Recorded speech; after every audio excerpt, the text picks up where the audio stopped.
ստեղծման, լինում են ավելի լուրջ խնդիրներ, բայց նորագույն պատմությունը թերևս չունի օրինակներ, երբ երկրի ղեկավարը ուղիղ հանդես է գալիս կաթողիկոսի հրաժարականի պահանջով։ Այդ խնդիրը, այսինքն եկեղեցիները լուծել են լուր առանց աղմուկի, ինչ-որ կոմպրոմիսի են եկել, որովհետև ուզեք թե չուզեք, դա նաև հեղինակությանն է կրտում եկեղեցու եւ նաև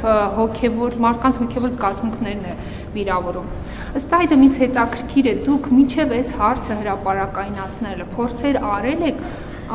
առանց աղմուկ հանդիպեք կաթողիկոսի հետ, նրա հետ քննարկել, կիսել ձեր մտահոգությունները, որովհետև ամեն դեպքում դա մեր հայ առաքելական եկեղեցու հեղինակությանն է վնասում եւ իդեպ ասեմ ես AI-ին դիմեցի այս հարցով, այն ինչ լուծում կարող է ունենալ այս խնդիրը։ Սուրբ եկեղեցու հետևորդների, այդ թվում իմ հոգևոր զգացումները, ես ընդհանրապես հրապարակային գործիչ եմ եւ կուլիսային գործելակերպը չի մտնում իմ աշխատավոճի եւ գործելավոճի մեջ եւ ես թափանցիկ կերպով արտահայտում եմ այն, ինչ որ արդեն ասացի, եւ ես կարծում եմ, որ հայաստանյան առաքելական Սուրբ եկեղեցուն ոչինչ ավելի մեծ վնաս չի հասցնում, ինչքան Կտրիչ Ներսյանի ներկայությունը եւ ոչ միայն Կտրիչ Ներսյանի մայր աթոռում։ Դուք նշեցիք, որ եղել են դեպքեր, այդ թվում կուսակրոնության խախտման եւ այլն, բոլոր այդ դեպքերը, որ եղել են, դուք դրա մասին ինչպես գիտեք, դրա մասին եղել են հրապարակային քննարկումներ, հրապարակային հետևանքներ, հրապարակային հրաժարականներ եւ ուզում եմ ասել, որ նաեւ ժանրը, որը դուք ձևակերպեցիք, կարծում եմ որոշակի բովանդակային ճշգրտման կարիք ունի եւ մենք ոչ թե ուղակի կամ դա պահանջի ժանր չէ, որ ինչ որ մեկը պահանջում է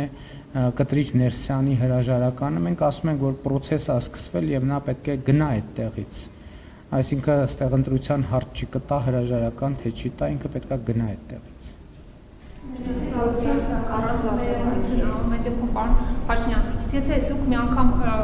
հանդիպեիք կաթողիկոսի հետ եւ նա լսեր ձեր մտահոգությունը, կիսեր, միգուցե այդ հարցը ավելի հեշտ լուծվեր եւ այսպես ամբողջ աշխարհով աղմուկ չբարձրանար մեր առաքելական եկեղեցու մասին, չսկսեին բոլորը խոսել։ Գիտեք, ես կարծում եմ աղմուկը առողջացնող աղմուկ է, ժողովրդավարական երկրները չպետք է աղմուկից խուսափեն եւ հրապարակային քննարկումներից խուսափեն։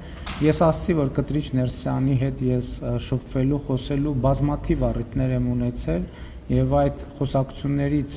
իմ ստացած տպավորությունն է, այդ թվում իմ համոզման պատճառը, որ նրա ներկայությունը Մայր աթոռ Սուրբ Էջմիածնում աղետալի վնաս է հասցնում հայաստանյան առաքելական Սուրբ եկեղեցուն, ինչպես երեք ազգային ժողովում առիթ ունեցա ասելու, իմ ժամեր, օրեր տևած խոսակցության ընթացքում ոչ մի անգամ որևէ անդրադարձ չի եղել հոգևոր թեմաներին, ես ինձ իրավունք չեմ վերապահել իր ներկայությամբ ինքս այդ թեմաներին անդրադարձ կատարեմ, իսկ ինքն էլ անդրադարձ չի կատարել, որովհետև դա իր հետաքրքրությունների տիրույթում պարզապես չկա։